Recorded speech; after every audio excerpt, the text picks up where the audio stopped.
Just want to make a little joke here. I designed this picture for Tony this morning and putting processes together. You can see he's an engineer. It sort of reminds me of every business nowadays, especially not the small ones where it's simple and everybody knows what's going on. But if you go to, businesses that there are, let's say, 50 employees and up, you're starting to introduce complexities. And you get to 1,000, 2,000, 50,000 employees, and you talk about complexities. There are corners of those mega companies that nobody knows existed.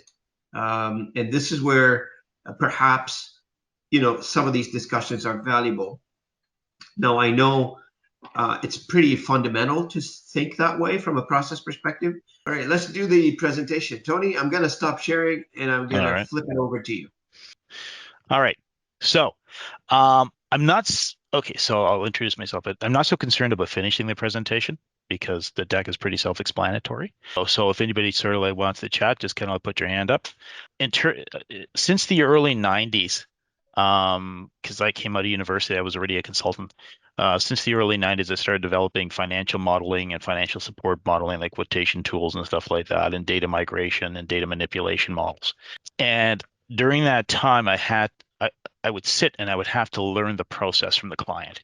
So, and sometimes I was actually teaching them eventually about their processes. It's all really boring, but it's very necessary. As Robin had said, I sort of think if the process is broken, AI will fail, no doubt about it. Or at best, it will provide some kind of marginal benefit, but it will expose all the faults of the broken process. So process is sort of important. Um, Let me get over to the next slide. There we go. Sorry, I have 5 screens. Okay. So basically what's a process is basically just a repeatable sort of sequence of events. Okay. And this has inputs, it has process, it has outputs. AI can, and it's trying to, I sent this to Robin earlier and I was trying to tie it back because I sent them the presentation. I said, well, have a look at this. I don't really think it fits. And he said, absolutely does fit because if the processes are broken, you're going to have a sandy foundation, right, Robin? Yes. So, so the AI can fit into any of these, can fit in the inputs, the outputs, the process. Okay. Um, so why does process matter? Okay. And sort of the most important thing is if you have a good process in place, it doesn't matter if you have 5 employees, you have 1,000 employees, it's going to work. Okay. And also, you're going to stop wasting people's time by handing off information. Also, there's a lot of visibility. People know who owns what, who's responsible for what, who has to be informed and consulted on what. And it's easier to onboard people. Basically, when somebody walks in, like right now, I do a billing process for a large client. And I was asked to come in because their internal people tried to process map this thing twice. And I came in, I created a 200-page document with probably thousands of steps. How do you teach somebody that? And you can't even use that document to teach them because it's too big, right? So how do you teach people these things? A lot of people think they are doing processing when they're sitting in meetings and they turn on their meeting AI and it takes transcription notes and it takes summaries and stuff like that. That is not processing. That's talking. All right. And some people think, well, I've got it all processed. Like I came across a client the other day that said we need a process for this. And that wasn't actually me asking. This was a product team asking this. And she goes, well, it has already been processed. Yeah, but I took all of your online meeting notes, transcriptions, summaries, all the notes you took, all the notes you put on, the emails, the chats, and I had AI scrape it. And it was a 65-page summary document. That's not a process, right? And the way I like to put it is if you die, not that we want people to die, but if you died, can somebody pick up a high level, let's say a level 1 document, which is an executive summary document? Can somebody take that document and in 60 seconds understand high level what the process is? If you don't have that, you don't have a process. I like to make an analogy. It's sort of like when I was younger, I kept thinking to myself, everyone wants to own all these things. Well, the more things you own, I think to myself, well, you're just basically juggling more balls in the air. And it's really easy to drop one of these balls. Okay. I know people want material things, but the more balls in the air. If you were to drop one of those balls and you had a high level process document, somebody can pick it up and start alleviating your task. And somebody can juggle with you, right? Am I on the right track here, Robin? Yes, you are. I am on the right track. Because it's Okay. very important that when you say things like, and this is, everybody go through this, I guess. When we talk about why do we need a process in place, is because you go on vacation, something happens, you move on, you take a different jobs.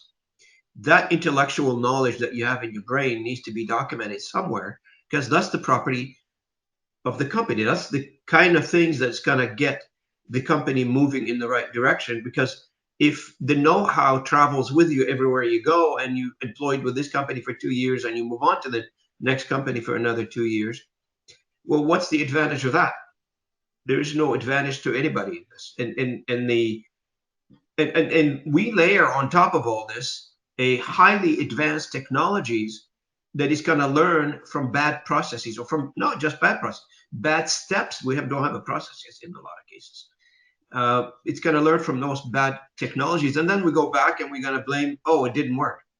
I saw your exchange on the AI exchange WhatsApp, and thanks God for sharing all this, guys. You guys, it's very interesting to see how some of your comments reflect back on what we talk about on every week here.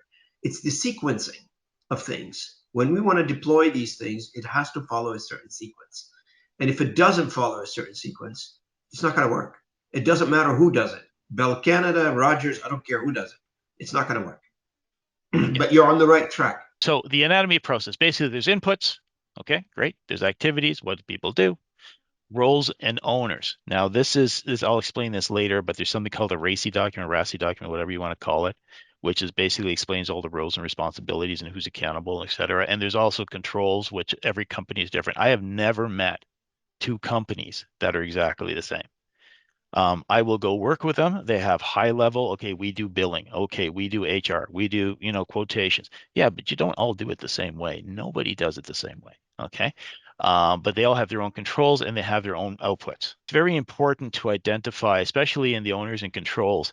You're going to put this great AI over top of a broken process. Or if you do fix the process, you're going to put it over top of this process. Who owns it? Okay. Who's responsible for it? Who will modify it? Who will review it? Because, quite often I've been sitting in meetings and and I think to myself, well, you really don't understand. I said, they say, well, just do it in AI. Yeah, but what does that mean?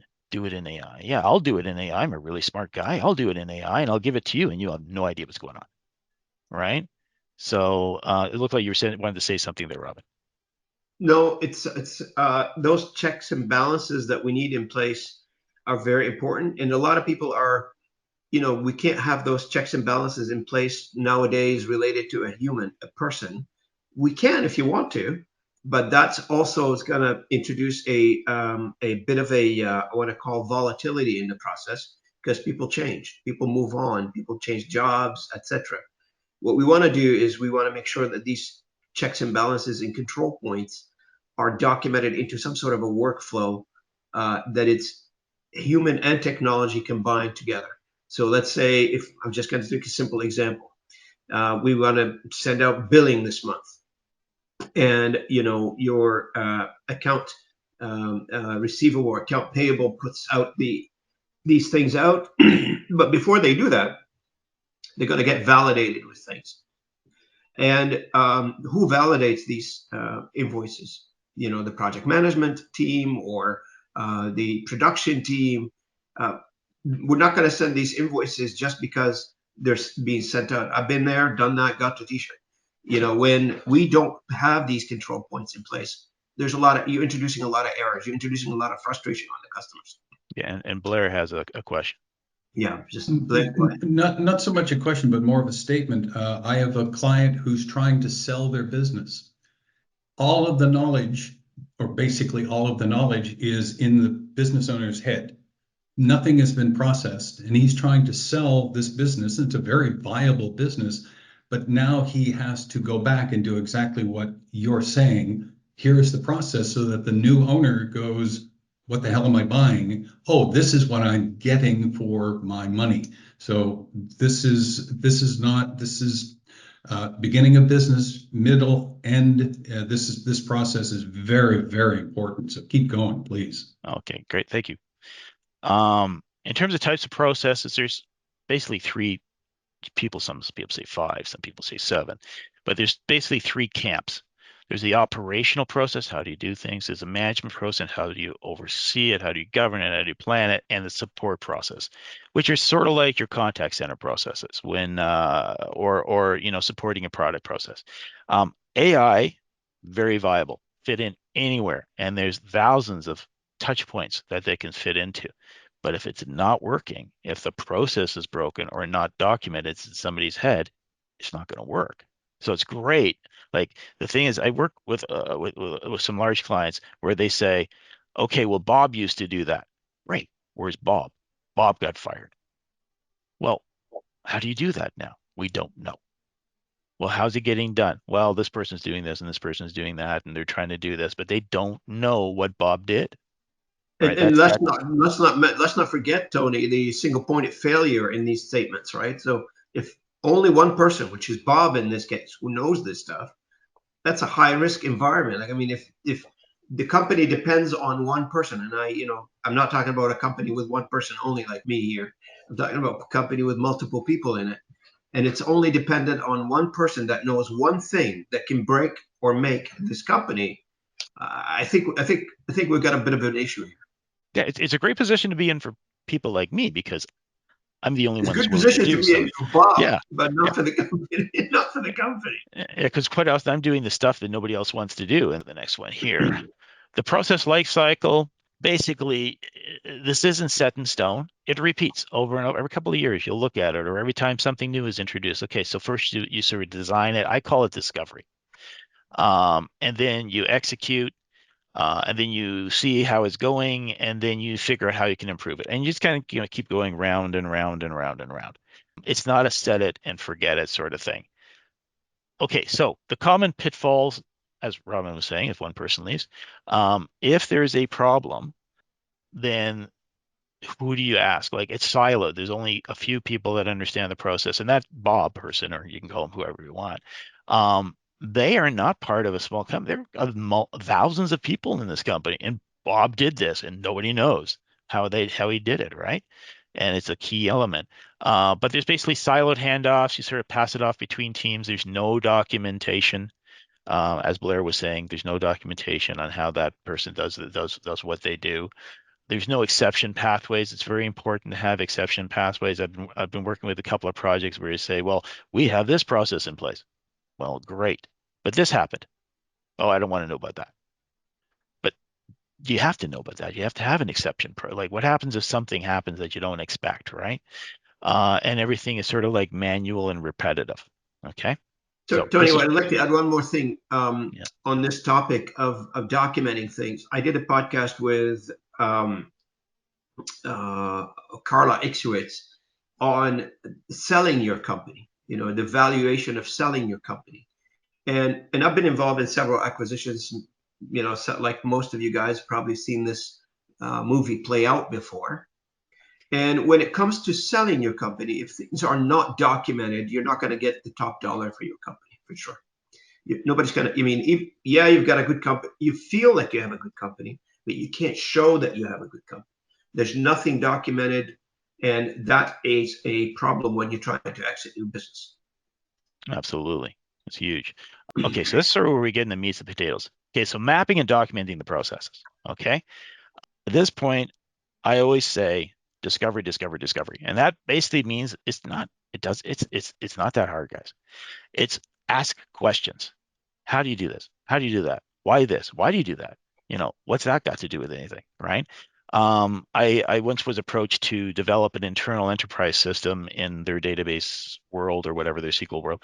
And they said, we'll just create what you've got now, because I had created the quotation model for them. And I said, well, that's the wrong approach. Well, that's the approach we were going to do. And I said, well, that's the wrong approach. So I actually went out to Ottawa and sat with their government group. That's tens of millions of dollars. And I started asking them questions. How do you do this? Why do you do that? Why is there an exception there? And they got a much better product, but they didn't want you to do it. So discovery, discovery, discovery. Okay. And you also want to sort of capture exceptions and decision points. And you want to know the owner all at every step. And I'll get into that in a second.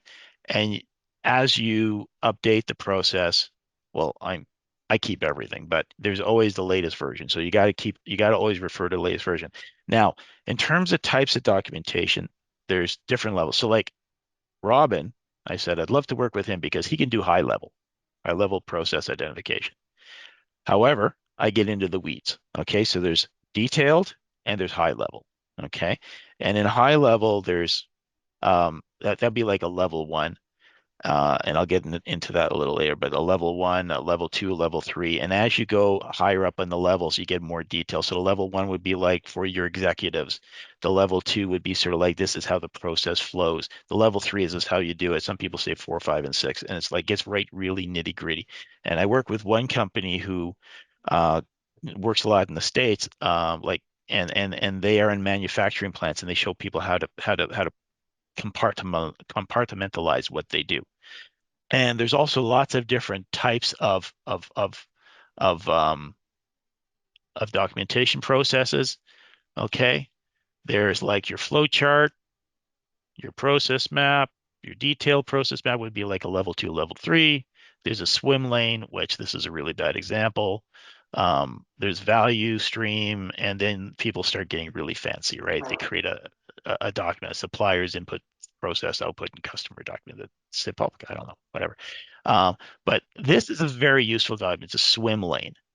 Okay, so it basically shows all the stakeholders involved and how it flows from the customer to the sales, how it goes invoicing, and where it comes from. So this is a swim lane document, and you can get very detailed and Can you process go back, if you don't documents. mind, to the swim lane document there, Tony, Yeah. for a second? 1 second. Yep. Yep. On the swim lane document, though, just think about this. Imagine this, right? So, Bruno, like this is very interesting, right? So if we're trying to overlay AI on top of this, without understanding this, without really documenting this, what's going to happen? What do you think the next step's going to be? Failure. That's what I said, Robin, in my introduction. I spent 70% of my time not just designing and implementing AI enriched processes, but fixing them, because AI was used as a plug, was used as a fix and nothing else. So people just expect that AI is there, is going to do miracle, but it's not. So it's actually, the foundation is wrong. So the processes above that are going to be wrong too. 100%.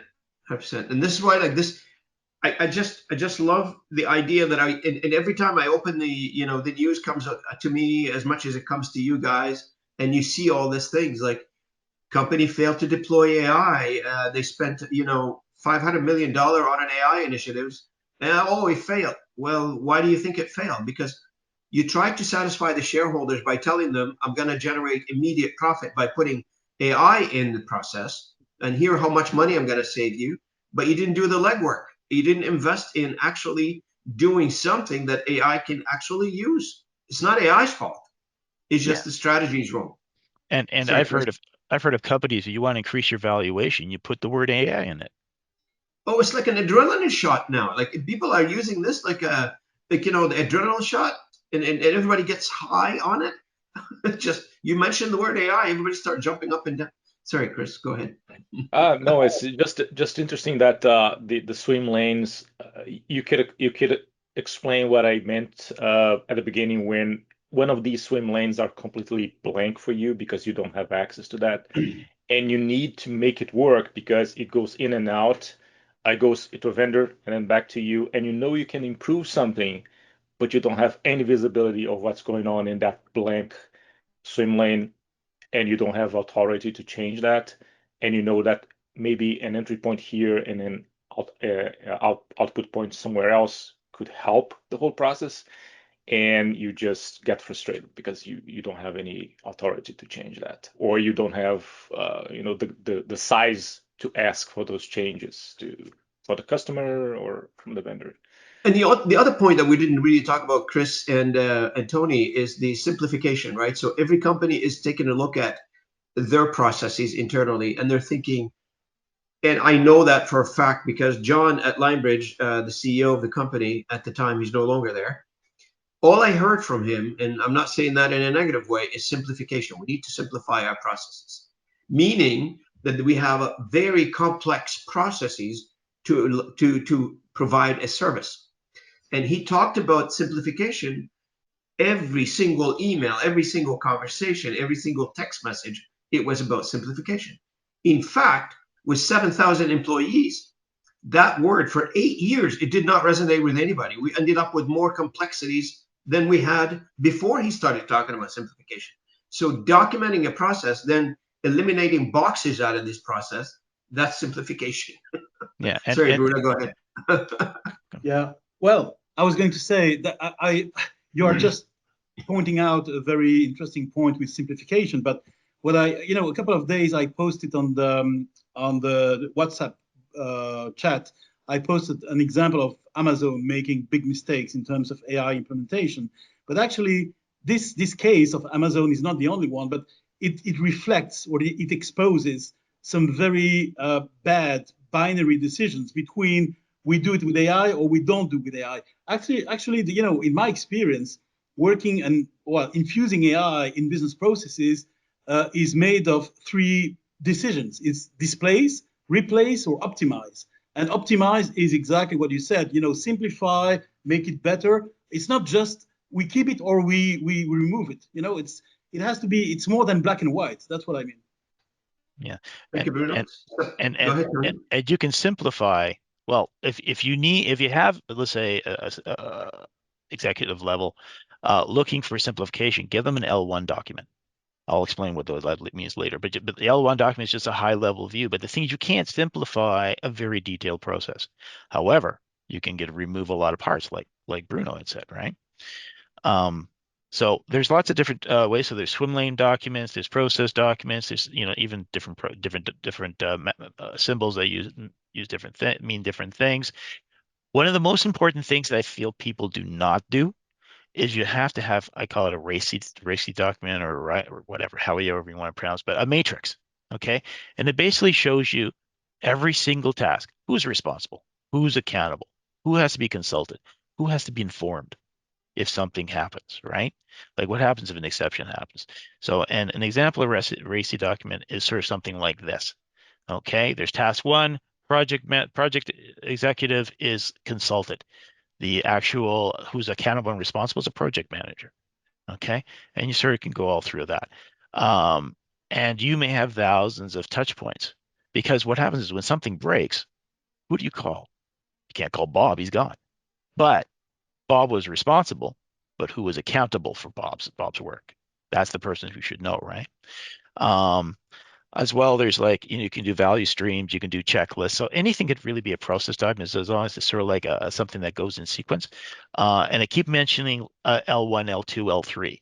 And an L1 is sort of like the value chain. It's the very highest level, okay?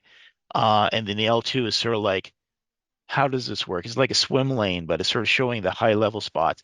And then the L3, L3, 4, L5, whatever, that would be, how do you do this? How do you train somebody to do what Bob did, right? Or what, whoever you want to call it. So anyways, I'm going to get really boring here for a second. Okay, no, it's not boring.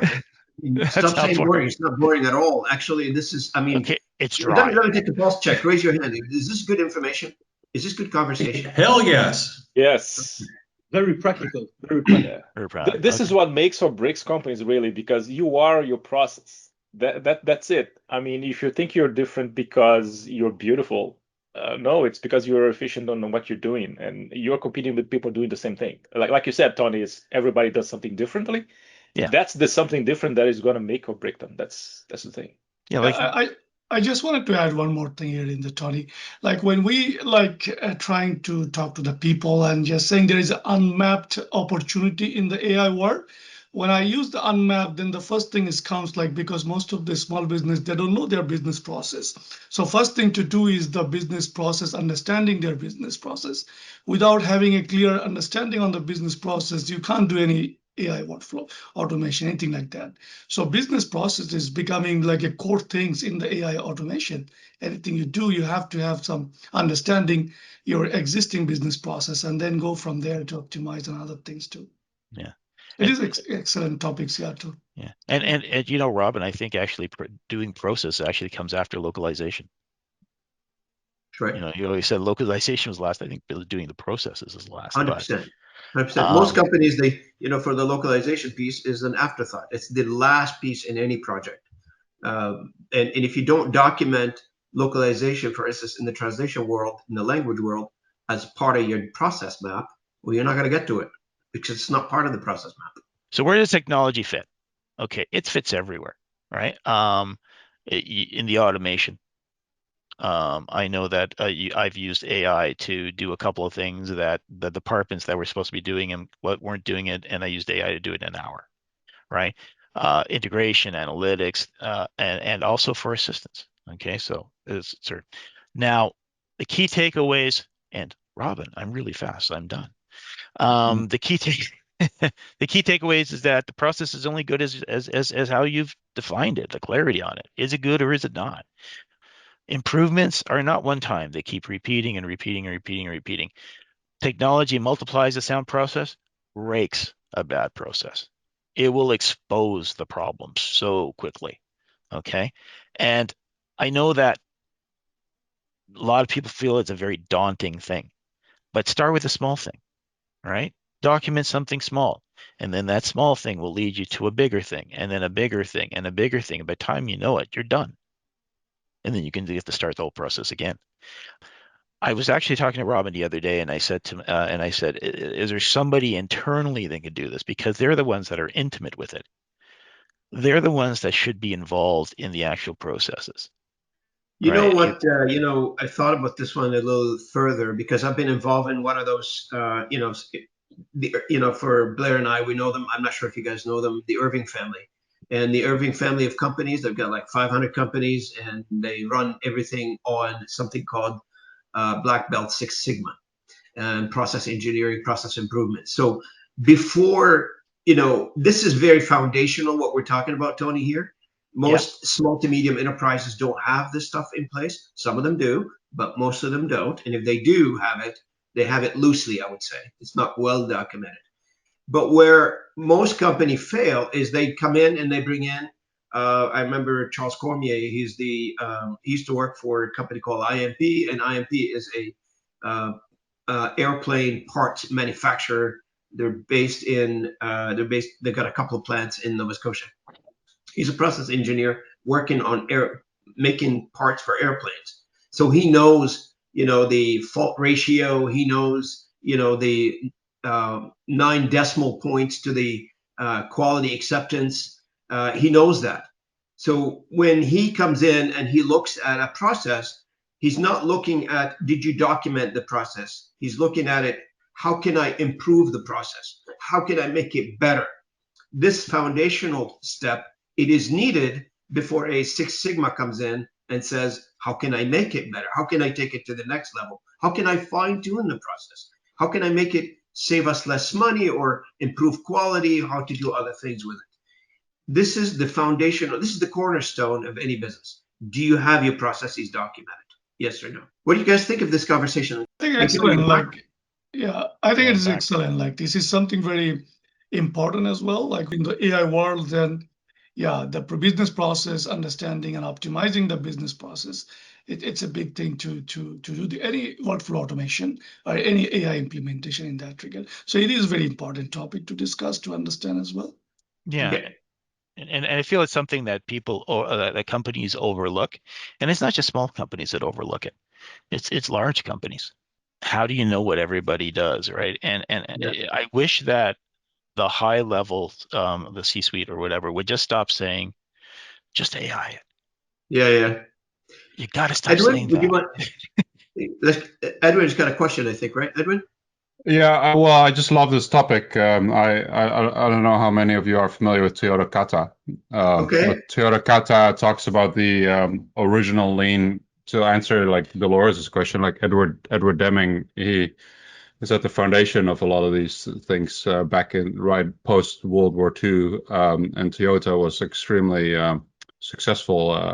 So lean comes from that thinking, but the original lean, I call it Toyota Kata, is more about scientific thinking, about like a continuous improvement, but everything has to do with process and its improving process. Also, the other pillar of them is respect for people. So you have the two pillars, continuous improvement and respect for people. And that's one way to have respect for people, by focusing on the process. So if there's an issue in your team, like they focus on, okay, well, how can we improve the process? And then hopefully everybody can function better within that process, rather than just getting really personal and offensive with particular individuals. Thanks, Edwin. I love the reference on Toyota Kata. That's on my list. And Blair, you had something? Yeah, when you start working with a new company, what's the biggest level of friction you're getting? Identifying who the stakeholders are. Because quite often the person that they will point you at is somebody's boss. And that's not the person who understands what they're doing, right? They sort of understand, well, they do this. Well, how do they do it? Well, I don't know. Well, I have to go talk to them. Oh, no, talk to me. I don't want to talk to you. I want to talk to them. Does that make sense? So this is sort of like what I wanted, Robin, when I spoke to you. I sort of wanted an open dialogue. I really didn't care about the presentation. I just want to have very well. Thank you. Bruno. Sorry, Dolores, next. No, that's. I just wanted to circle back on what you said, Robin, about process improvement. Actually, next week, I'm not sure which day exactly, but I'm going to publish an article about why Lean Six Sigma is more important than ever in AI deployment or enablement. But because Lean and Six Sigma together are, for me, the best, when I say the best, the most efficient combination between, getting rid of the waste and optimizing the processes. Because sometimes, people are focused, rightly so, they're focused on process optimization, but they tend to forget about getting rid of the waste. Dolores. Thanks, Tony. Very interesting presentation. And I wanted to ask you, as regards all the cycles and the things that you were talking about, do you believe that less is more? I mean, do you recommend to monitor or write down everything, or like less, without simplifying, of course, but trying to be? Yeah, actually, simplification is sort of really key. Because you can start with sort of like a very high level, like level 1 document, which sort of you could present to like a president or a CEO, because they only have 60 seconds. If you can't figure it out in 60 seconds, so keep it simple. And once you start getting more granular, that's when you start going to the actual people that do the work, because they're the ones that are going to have to do the work. Like, as I said, I came in and I had to document a 200-page process. That is not a process document. That is like a level 4 document, right? Maybe the table of contents is a level 1 document, sort of showing you how it's. Did I answer the question, Dolores? Yes. But so keeping it simple is, less is more. Less is more. And actually, for you, Blair, even if your client who's trying to sell their company does less, just do a whole bunch of like high-level process documents. At least it shows you're on track. And then maybe he can stay on for a year or two to complete the processes, or have passed on the information. They can do the processes. Does that make sense? And that's exactly what's happening. It's as part of it, they went, we need you here for at least the next 2 years to teach and train us what you do. And then it's a slow transition out. He wanted to go immediately, but just because of how he had set it up, he's still in his company for the next 2 years. But if he passes the knowledge really well, they may just tell him to go after 6 months. Correct. That's what he's trying to work on right now. Exactly that. But to do that, he can't do all the process documentation and the exploration. He has to be able to enable other people to do it as well. Correct. So, yes. Robin, all right. Are we on track here?